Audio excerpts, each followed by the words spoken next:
Mwigizaji maarufu wa filamu za mapigano na msanii wa karate Chuck Norris amefariki dunia akiwa na umri wa miaka 86 kwa mujibu wa taarifa iliyotolewa na familia yake Ijumaa.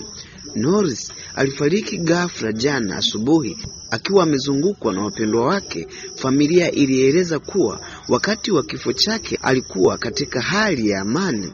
Norris alikuwa ametimiza umri wa miaka 86 hivi karibuni baada ya kusherehekea sikukuu yake ya kuzaliwa tarehe 10 Machi mwaka huu.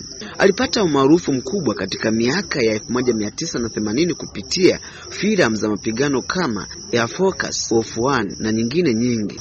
Baadaye alijizolea umaarufu zaidi duniani alipocheza nafasi ya konda wake katika tamthilia yake maarufu ya television Walker, Texas Ranger. Katika salamu zao za rambirambi, familia ilimuelezea kama mtu wa kipekee kwa jamii na kwa familia yake. Kwa dunia, alikuwa msanii wa karate, mwigizaji na alama yenye nguvu kwa sisi. Alikuwa mume mwaminifu, baba na babu mwenye upendo, pamoja na kuwa moyo wa familia yetu, ilieleza taarifa hiyo. Marehemu ameacha mke wake anaitwa Genao Kelly pamoja na watoto wake 5, mapacha Dakota na Daniela, na wengine Nadina, Eric na Meiki kutoka mahusiano ya awali. Hivyo usisahau kusubscribe na kutani on notification. Hii ni 49 Media. Asante sana kwa kunisikiliza.